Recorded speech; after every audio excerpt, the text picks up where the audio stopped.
Welcome all. So today we are going to talk about one of the very important person in our history. I think we all would have heard his name in many ways, connected to various stories, history, Puranas, all the ancient scripts. This one particular person is like been there and everybody has interacted with him. So that's kind of a real surprise. And how can a single person be in various period of time in the history? I'm talking about not few hundred years ago, I'm talking about few thousands of years ago. So every time they keep mentioning about this particular person. So he's none other than by name he's called as Agathiyar in the South India, and in the North he's called as Agathiyar, Agastya. So to understand his history and what kind of contribution he makes and why we all should talk about it is something I feel blessed to talk about this great enlightened soul or a master, whatever we call it. I'm going to take you in a kind of a time travel. So it's not going, it'll be kind of a story, or if it can, it might be like a history, or it can be like a mythology in whatever way you see. So if you take Agastya, to understand his birth has been a mystery throughout the history. People are not able to pinpoint exactly where he was. Most of the Siddhas, we don't know where they come from, and we only know their Jiva Samadhi. Wherever they attained the Samadhi, they left their body. That's the place we immediately cover the place with granite and a lot of precious metals to store their energy and keep it there so that we all go there, and today that is called as ancient temples. So, but the birthplace is always mystery, but most of the Siddhas we know where they are coming from. But Agastya, it is like nowhere it is mentioned. There is a lot of different stories there. So, to understand this, we need to go back in time. So, let's take like really like thousands of years back in time, where assume there was a world where everything was almost explored and lot more sophisticated, and mankind was able to live in harmony with nature, and they were completely able to master everything. I'm talking about today. If you think we are the most advanced human being in this state is most advanced technology or anything, no. Let's assume how the world will be in after like another 1,000 years, how much advanced we would be in a good state. So this kind of positive state was already there in few thousands of years back. I'll tell you why. So a lot of scripts talk about the biblical flood. There was a flood in the past, and for example in the book of Genesis they speak of, they built a boat and they had to put in all the animals of all the creations and seed, and they were surviving the sea, and they had to land, and after the flood is over, they started the new life there. Islam also quotes about it, Jainism talks about it. Even in Hindu scripts, today we call Hindu, and earlier it was Shaivites, Vaishnavites, and a lot of other different categories. So they all speak of this biblical flood there. So during that time in our script, what they say is a fish came there to rescue a boat. With the help of that fish, the boat was able to navigate the harsh flood time, and they were able to land in a safer place. And that fish, they equated it to Brahma or Vishnu or whatever we call the avatar, whatever now we know it. Technically at that time an animal, a fish came and helped us, and in the boat, even before the book of Genesis, I'm talking about thousands of years, even before that Jesus Christ's birth, that time the same story where they were able to save all the people. So what they did is, there was only one king called as Manu. We all would have heard about it in our history. Along with him was 7 scientific people, spiritual people called as Sapta Rishis, 7 people. So these people, one of the people was Agastya. So what they all did was, they all had a pot with lot of seeds, and they were able to collect all the seed of plants and animal in a pot. Once they land, and they created a ritual, and they recreated the whole world again. It's kind of really astonishing to see that it's like a stem cell or a cloning or whatever technology we compare it today. They were able to do it with precise or in a crude form, in some or the other way they were able to replicate it. Because imagine, you really can't build that huge boat of all the species. There are like millions of species here. You really can't save it. So you must have a proper etymological knowledge and biological knowledge, geography and everything to identify all those things and collect all the seeds together. So probably these people are really enlightened, or they are part of the nature, they know the divine's plan. So they collected all the seeds together and they came back and they created. And one of the famous scientists at that time was Agathiyar. So what they say, the story many people say is, two super souls or an angel, that energy like Varuna and Mitra, they were doing a penance in the earth or during that time. So they saw the Urvashi, she's known for being more beautiful. So during they really broke the penance and they got attracted towards her. So they were like sexually being like aroused, and the semen that came out of these two people, which fell on a pot, is turned into an Agastya, and the other one is Vasishta in the water, the drops. So that's a story. So in those times, now you really can't say the technology of how a human being is created or anything. At least now you have a lot of illustrations to understand.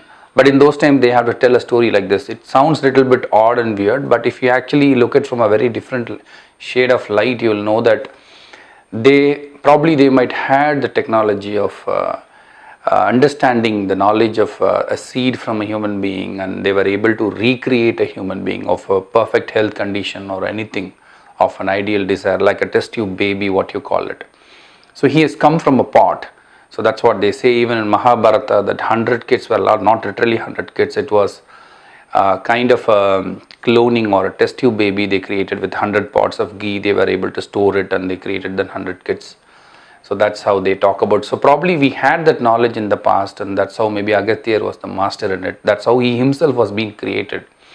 So what they say is, so he learned all the knowledge, and he was directly trained under a first human being, or who got enlightened, who invented the time Kala Chakra, who now we pray him as Kala Bhairava, a tribal king who went from south all the way to Himalayas to meditate in the north.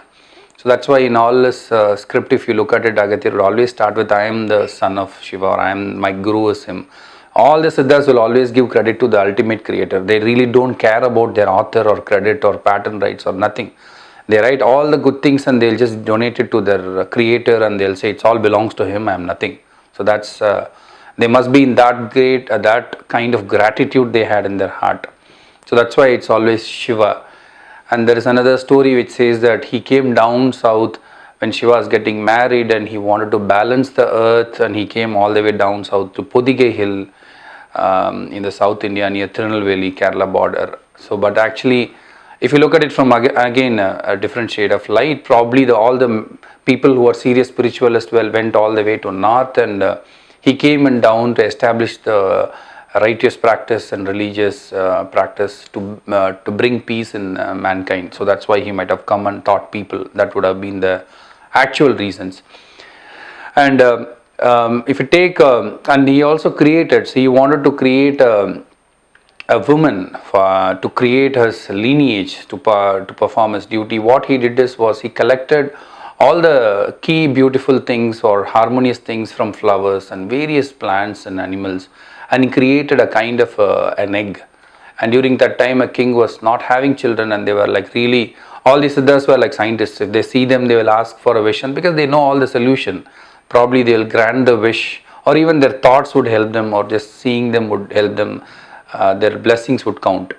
So during that time, he gave this particular egg and said that you will have a girl child, and when it grows up, you should ask me, or some condition was set.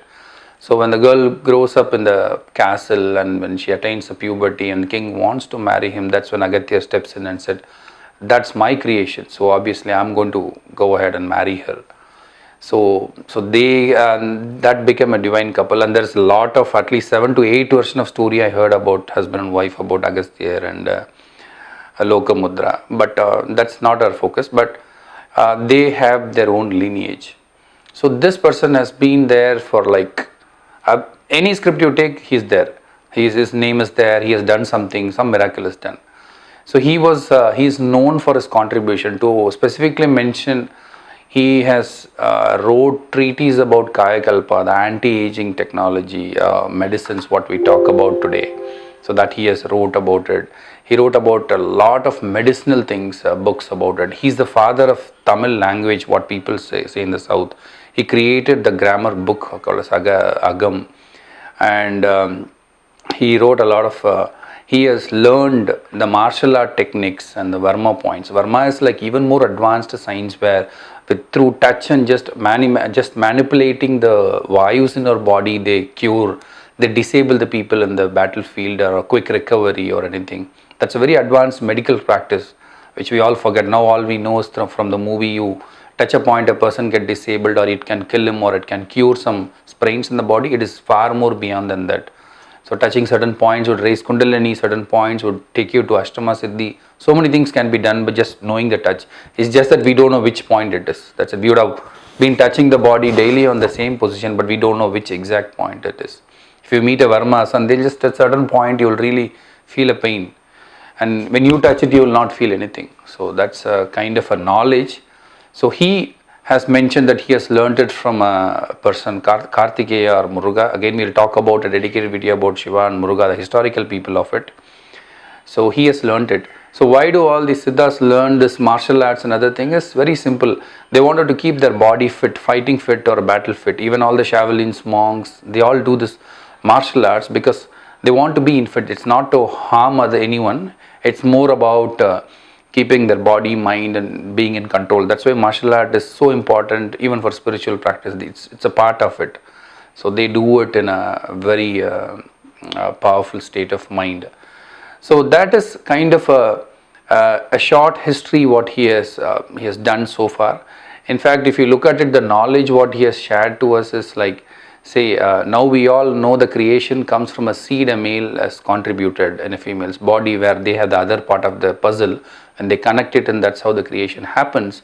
But in 1677, that's when a scientist in Europe, they discovered, and they told us that that's the standard now. They say that it is because of one drop of semen, that's where the life is created in the human being. And that just like 400 years back only science have told us.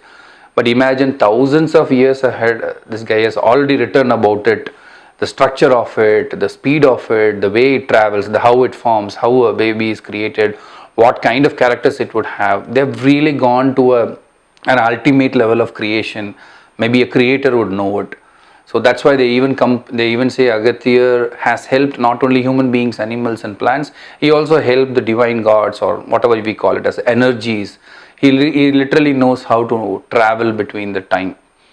So there is another version now, people have now solved the puzzle, is what they say is, there have been like almost 37 identical Agathiyar names in the script. So 11 belong to Tamil Nadu. So probably it's like an award in the olden age. Like say for example, we know P.T. Usha was one of the famous athletes. So we might have P.T. Usha award every year we give to someone. So something like that, whoever has really attained that knowledge through spiritual practice and doing service to the mankind, they might have given him a name Agastya, and he would have started using his guru's name like that. So that's how 37 people of Agastya, that's why you find lot of documents in his name, right from 50, 100 years back to all the way you can trace it back to time it's totally unknown. So that could be because some books are not if you see the recent Siddha scripts, which claims to be Agathiyar, it's not as par with the few thousands of years back. So probably it might be from his disciples. So that's one confusion that we can get it solved. So all these Siddhas, wherever they go, and once they finish, they say that he lived for 4 yugas and 48 days. It's like really a long time, and they really know when to stop their breath and when they want to continue the life. So probably he had a duty to come here and do it, and he has fulfilled it, and now he has gone back. So what they do is, when they attain the Jiva Samadhi, what we call, when they willfully they decide this is the day I'm going to take my soul out of my body and enter into another dimension or a portal, whatever it is, we have no idea what it is. So that particular place always stores the energy. They say like 50% of the energy is stored in a place where we sit and meditate. Another 25 is for the blessings where you can share. Another 25 is for you. There's a lot of proportions here, and I keep changing the proportions. Whenever I hear, I update the knowledge. So that place is very, very important. So you will have, so they usually build a temple there.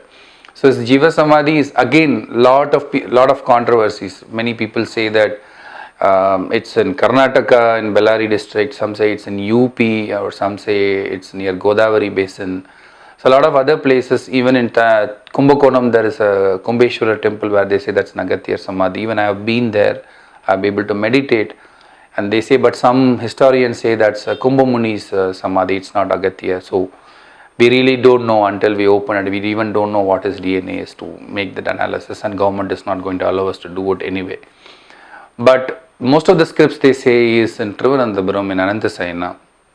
So that's a tavern code where, which what I feel is his Samadhi as of now, that's the right place, because if you look at it, Padmanabha temple there, it is it is the richest temple I think around the world, and the very few doors they opened, you know what is the value of it? It's somewhere to like really billions of dollars in today's money, and in fact they have not even opened the rest of the doors yet.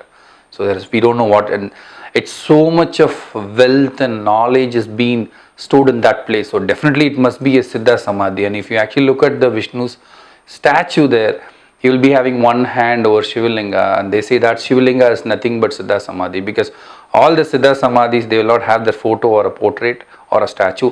They just go into the deep meditation. Once they attain Samadhi, they keep a Shivalinga above them or any god or of their practice, and that becomes a temple.